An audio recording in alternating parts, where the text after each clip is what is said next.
Hej alle sammen, jeg hedder Anton. Men egentlig er denne videoen kunstig genereret ved hjælp af algoritmer for kunstig intelligens, og det jeg ser her er en digital agent. Så her kommer det første etiske spørgsmålet.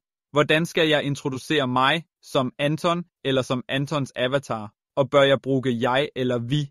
Uanset, det bliver enklere og mere forståeligt for alle, hvis jeg snakker til jer i første person.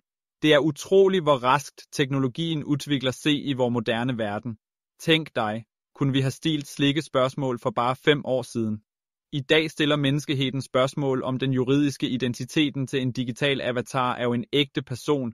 Hvad vil ske om 5 år? Allerede i dag kan tjenester baseret på kunstig intelligens skrive artikler, lage billeder og videoer, komponere musik og svare på spørgsmål langt mere effektivt end søgemotorer. Dette overrasker ingen længere.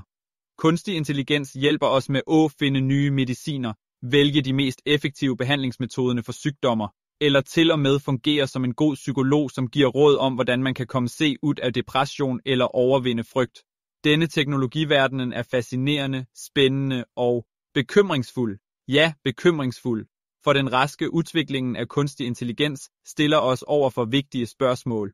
Vil kunstig intelligens nogen gang blive som os, eller vil den udvikle sig til noget større? Hvad skiller os fra kunstig intelligens? Er det vores bevidsthed, evnen til at tænke, eller kanskje vores moralske evne til at afgøre, hvad som er ret og galt?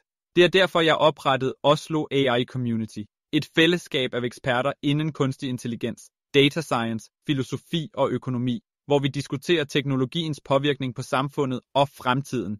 Og hvis disse spørgsmålene også interesserer dig, bliv med os.